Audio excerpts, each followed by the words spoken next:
Hello guys, current affairs funda में आप सभी का स्वागत है।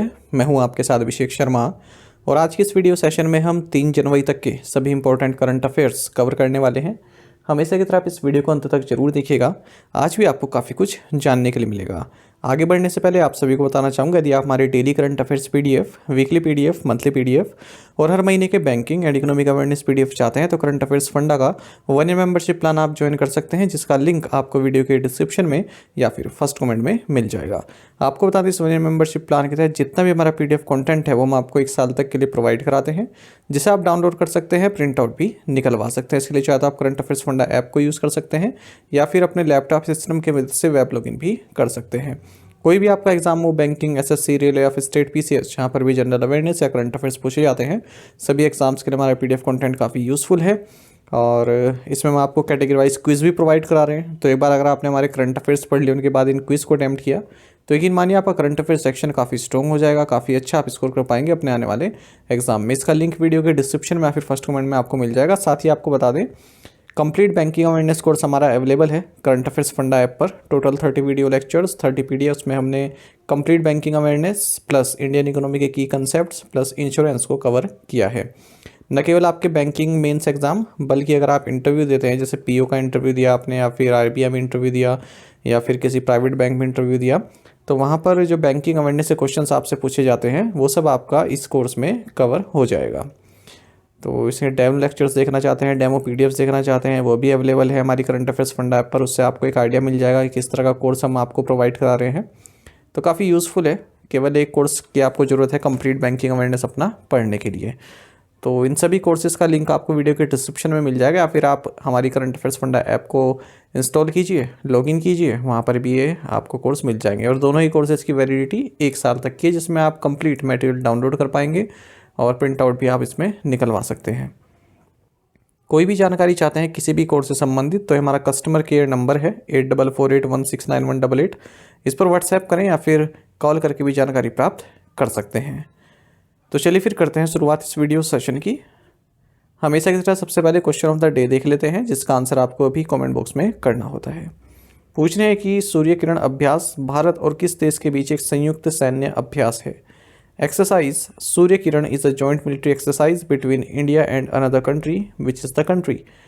ऑप्शंस हैं नेपाल, भूटान, श्रीलंका या फिर बांग्लादेश। तो जल्दी से आप आंसर कर दीजिए, फिर हम आगे बढ़ते हैं। और इसी तरह के क्वेश्चन यदि आप प्रैक्टिस करना चाहते हैं तो मैं टेलीग्राम पर जरूर ज्वाइन करें। करंट अफेयर्स फंडा नाम से हमारा टेलीग्राम चैनल है।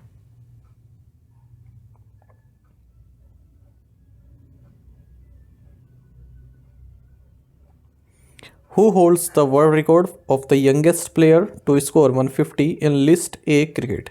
लिस्ट ए क्रिकेट में सबसे कम उम्र में 150 रन बनाने का विश्व रिकॉर्ड किसके नाम है? ऑप्शंस आपके सामने हैं। सही आंसर ऑप्शन बी है, आयुष मात्रे। देखिए, मुंबई के आयुष मात्रे, इन्होंने एक नया वर्ल्ड रिकॉर्ड सेट किया है। ये यंगेस्ट प्लेयर बने हैं जिन्होंने 150 स्कोर किया है लिस्ट ए क्रिकेट में।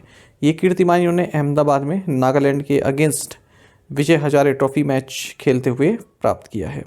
इनकी एज है 17 साल 168 दिन और इन्होंने रिकॉर्ड तोड़ा है यशस्वी जायसवाल का, जिन्होंने 17 साल 291 दिन रहते हुए ये रिकॉर्ड बनाया था 2019 में।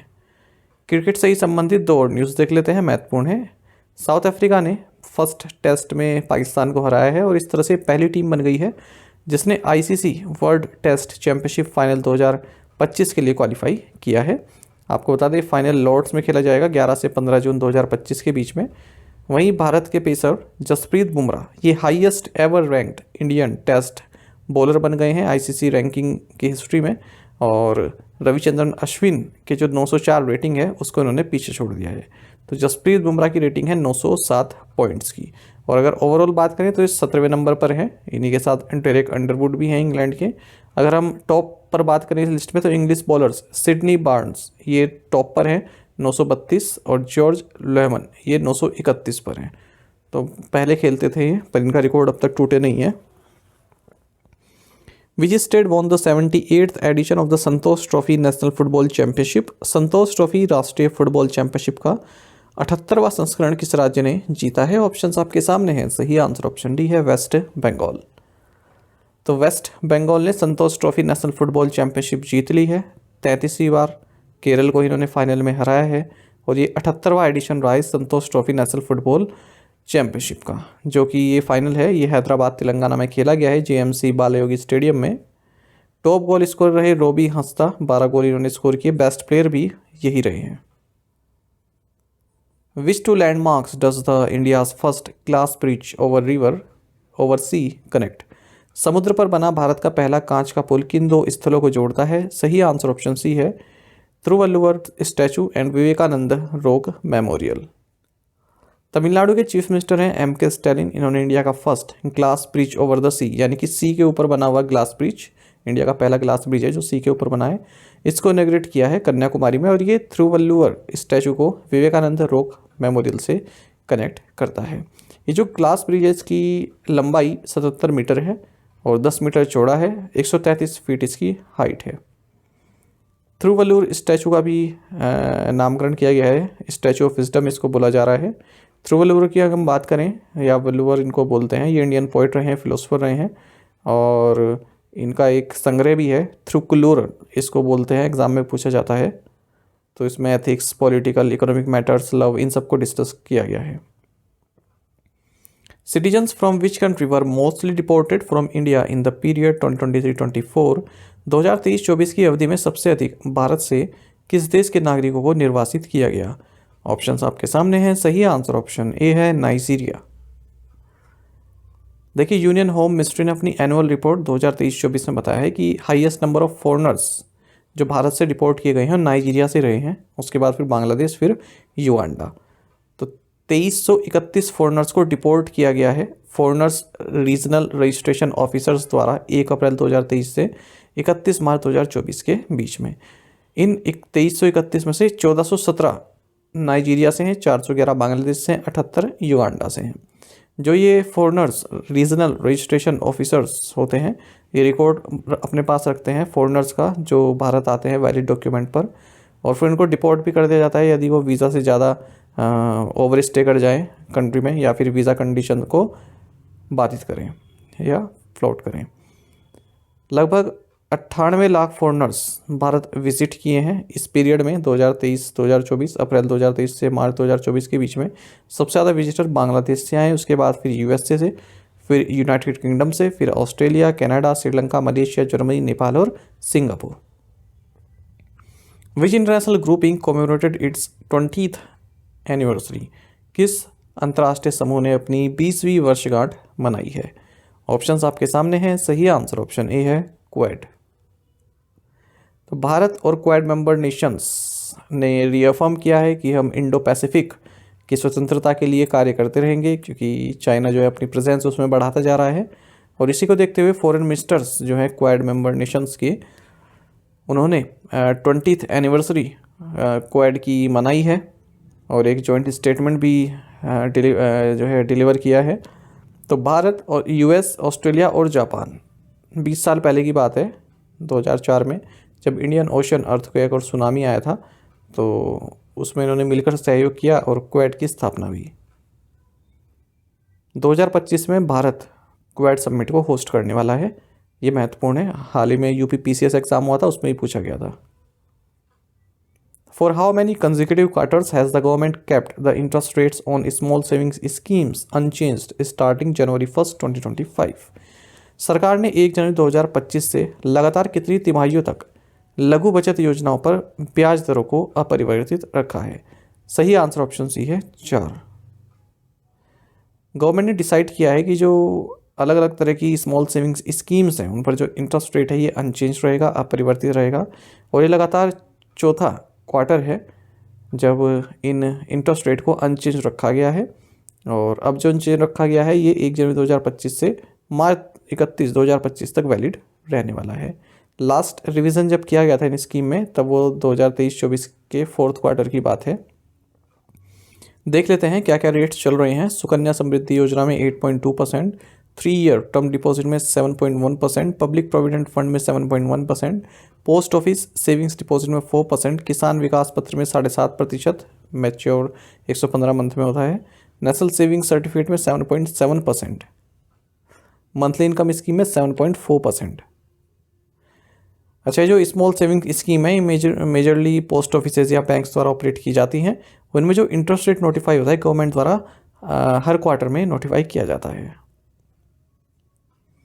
ISRO hosted the launch of 10 payloads from non-government entities to the space, which PSLV module is used in the mission. ISRO ने गैर सरकारी संस्थाओं के 10 पेलोड को कक्षा में स्थापित किया। मिशन में किस PSLV मॉड्यूल का उपयोग किया गया? सही आंसर ऑप्शन डी है, POEM-4। Indian national space promotion and authorisation centre यानी कि इन स्पेस, इसने सक्सेसफुली इस्टेब्लिश किया है, ऑपरेशनलाइज किया है 10 पेलोड्स को जो कि नॉन गवर्नमेंट एंटिटीज़ के थे, और ये सभी को PSLV orbital experimental module POEM-4 के द्वारा भेजा गया है PSLV C60 स्पार्टेक्स मिशन के दौरान। ये मिशन को लॉन्च किया गया इसरो के द्वारा। तो जो PSLV ऑर्बिटल एक्सपेरिमेंटल मॉड्यूल है, ये एक प्रैक्टिकल सोल्यूशन है जिसे इसरो द्वारा डिप्लॉय किया गया है ताकि Indian startups, academic institutions, research organisations वे अपनी स्पेस टेक्नोलॉजीज़ को टेस्ट कर सके। और इसके लिए इन्हें पूरी सैटेलाइट भेजने की ज़रूरत नहीं है, केवल अपना जो पेलोड है उसको इसरो को दे दो और इसरो उसको लॉन्च करेगा। इन टोटल 24 जो PSC orbital experimental module payloads हैं, इनको डिप्लॉय किया गया है इस PSLV C60 स्पार्टेक्स मिशन के दौरान। पर जो नॉन गवर्नमेंट एंटिटीज़ के रहे हैं वो 10 रहे हैं।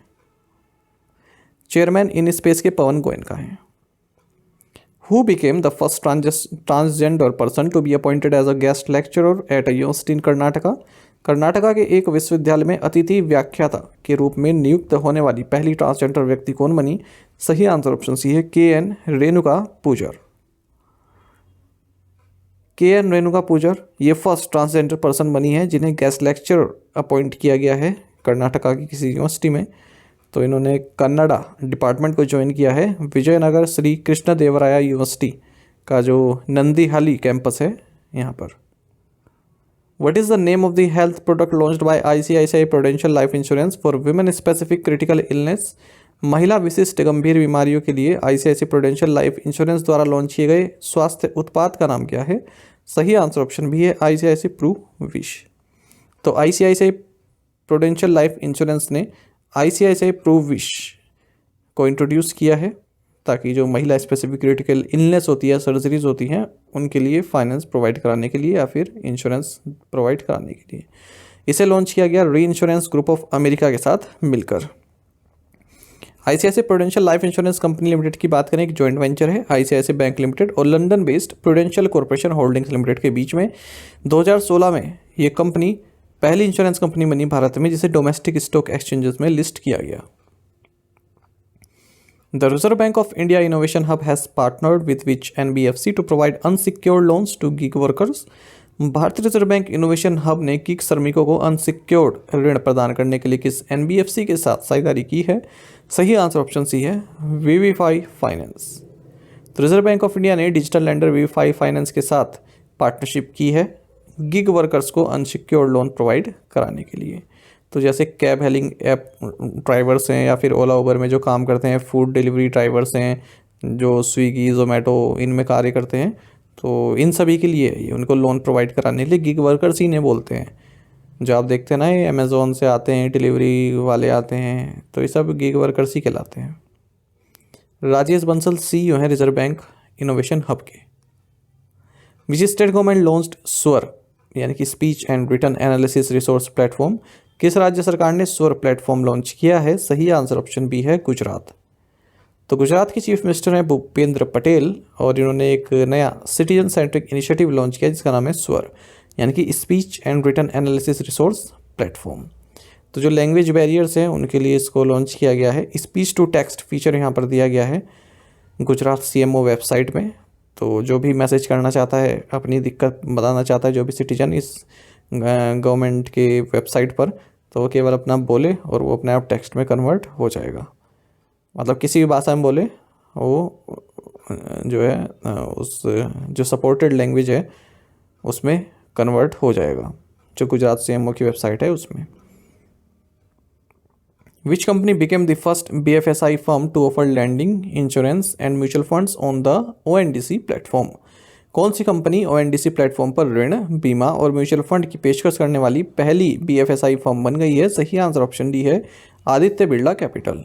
Aditya Birla capital first BFSI यानी कि banking, financial services and insurance company बन गई है जो तीनों फाइनेंशियल सर्विसेज यानी कि लैंडिंग, इंश्योरेंस और म्यूचुअल फंड प्रोवाइड करा रही है open network for digital commerce ONDC platform पर। तो इस ओएनडीसी नेटवर्क के जरिए जो वेरियस लाइव बायर ऐप्स हैं वो अब एबल हो जाएंगी। वो आदित्य बिरला कैपिटल के जो personal loan, health insurance, mutual funds हैं वो अपने यूजर्स को ऑफर कर पाएंगे। ओएनडीसी के MD and CEO T Kosi हैं। Which company has partnered with State Bank of India to enhance the prepaid payment ecosystem? Prepaid भुगतान इकोसिस्टम को बढ़ावा देने के लिए किस कंपनी ने भारतीय स्टेट बैंक के साथ साझेदारी की है? सही आंसर ऑप्शन डी है M2P फिनटेक। तो प्रीपेड पेमेंट इकोसिस्टम को इन्हेंस करने के लिए M2P फिनटेक ने स्टेट बैंक ऑफ इंडिया के साथ पार्टनरशिप की है ताकि सिक्योर पेमेंट एक्सपीरियंस प्रोवाइड किया जा सके कस्टमर्स को। What is the expected growth rate of the Indian economy for the financial 2024-25 according to Deloitte? Deloitte के अनुसार वित्तीय वर्ष 2024-25 के लिए भारतीय अर्थव्यवस्था की अपेक्षित विकास दर क्या है? सही आंसर ऑप्शन बी है 6.5 to 6.8%। तो इंडियन इकोनॉमी 6.5 से 6.8% के बीच में ग्रो करेगी फाइनेंशियल 2024-25 में, और 6.7 से 7.3% के बीच में ग्रो करेगी फिस्कल 26 के दौरान, ऐसा कहा है डेलॉइट ने। रिजर्व बैंक ऑफ इंडिया भी हाल ही में भारत के लिए जो करंट फिस्कल ईयर है उसमें ग्रोथ फोरकास्ट को रिवाइज कर चुका है। 6.6% इसने बताई है, पहले 7.2% बताई थी। Department of economic affairs, ministry of finance ने भी कहा है कि इंडियन इकोनॉमी 6.5% से ग्रो करेगी 2024-25 में। पहले इन्होंने 6.5 से 7% के बीच में बताया था, लेकिन अब जो लोअर एंड है 6.5% वो बताया इन्होंने। The Department for Promotion of Industry and Internal Trade यानी कि DPIIT has signed a MOU with which company to help startups in manufacturing sector? उद्योग संवर्धन और आंतरिक व्यापार विभाग के विनिर्माण क्षेत्र में स्टार्टअप की मदद करने के लिए किस कंपनी के साथ समझौता ज्ञापन पर हस्ताक्षर किए गए हैं? सही आंसर ऑप्शन ए है बोट। तो department for promotion of industry and internal trade ने एक मेमोरेंडम ऑफ अंडरस्टैंडिंग साइन किया है बोट के साथ, जो कि audio and wireless market company है। और इसका मकसद है जो DPIIT रिकॉग्नाइज स्टार्टअप्स हैं जो कि डायरेक्ट टू कंज्यूमर हैं या फिर मैन्युफैक्चरिंग डोमेन में हैं, उनको सहायता प्रोवाइड कराना, उनके इनोवेशन में या फिर और टेक्नोलॉजी संबंधित उनको सपोर्ट प्रोवाइड कराना। What is the amount promised by AAP as honorarium to priest and granthis under the Pujari Granthi Samman Yojana? पुजारी ग्रंथी सम्मान योजना के तहत पुजारियों और ग्रंथियों को मानदेय के रूप में आप द्वारा कितनी राशि देने का वादा किया गया? सही आंसर ऑप्शन बी है 18,000 रुपये पर मंथ। आम आदमी पार्टी, जिसका नेतृत्व नेशनल कन्वीनर अरविंद केजरीवाल करते हैं, और दिल्ली चीफ मिनिस्टर आतिशी, इन्होंने पुजारी ग्रंथी सम्मान योजना के लिए रजिस्ट्रेशन ड्राइव शुरू किया है दिल्ली में। इसी स्कीम के तहत आम आदमी पार्टी ने प्रॉमिस किया है कि यदि ये दिल्ली असेंबली इलेक्शन में फिर से चुनकर आते हैं, जो फरवरी में होगा इलेक्शन, तो 18,000 रुपये पर महीना हम मानदेय देंगे जो टेम्पल के प्रिस्ट हैं और जो गुरुद्वारा के ग्रंथीज हैं इन्हें। और इस तरह का ये तीसरा प्रॉमिस है। इससे पहले इन्होंने कहा है कि हम मंथली सहायता देंगे महिलाओं को, मुख्यमंत्री महिला सम्मान योजना के तहत फ्री ट्रीटमेंट देंगे सीनियर सिटीजन्स को संजीवनी योजना के तहत। टू द पॉइंट क्वेश्चन और उनके आंसर्स देख लेते हैं। Who authored stumped life behind and beyond the 22 yards? Syed Kirmani. Who will become the CEO of TBS Bank India when Surojit Shom retires in February? Rajat Verma. Adani Enterprises Limited had signed agreement with which company to exit its joint venture in a deal worth around $2 billion? Answer is Wilmark International. The Indian Army has installed a statue of which leader on the banks of the Pangong Tso Lake? Answer is Chhatrapati Shivaji Maharaj. 14,300 feet की ऊंचाई पर है। Phone पे and Google पे control what percentage of the total market share of the UPI ecosystem? Answer is 85%। आप में से कई स्टूडेंट्स ने बिल्कुल सही आंसर किया है, इसी तरह से पार्टिसिपेट करते रहिए। चलिए आज के असाइनमेंट क्वेश्चन देख लेते हैं। Which state will host women's kabaddi world cup 2025? Which country launched world's largest amphibious assault ship Sichuan for fighter jets? Which Nobel prize laureate launched his new book chonk on food economics and society? Which state declared December 26 as Computer Operators Day to mark birth anniversary of Charles Babbage? Which Indian corporation backed 4 certificates of merit in different categories at Regional Social Security Forum for Asia and Pacific event of International Social Security Association at Riyadh, Saudi Arab. इन पांचों questions के answer आपको comment box में करने हैं। यदि एक question का आंसर भी आता है तो भी आप हमें कमेंट बॉक्स में इससे बताइएगा। ज़्यादा से ज़्यादा संख्या में आप पार्टिसिपेट करने की कोशिश किया कीजिए, यही आपसे रिक्वेस्ट है। साथ ही हमें टेलीग्राम पर जरूर ज्वाइन करें। करंट अफेयर्स फंडा नाम से हमारा टेलीग्राम चैनल है। Thank you guys.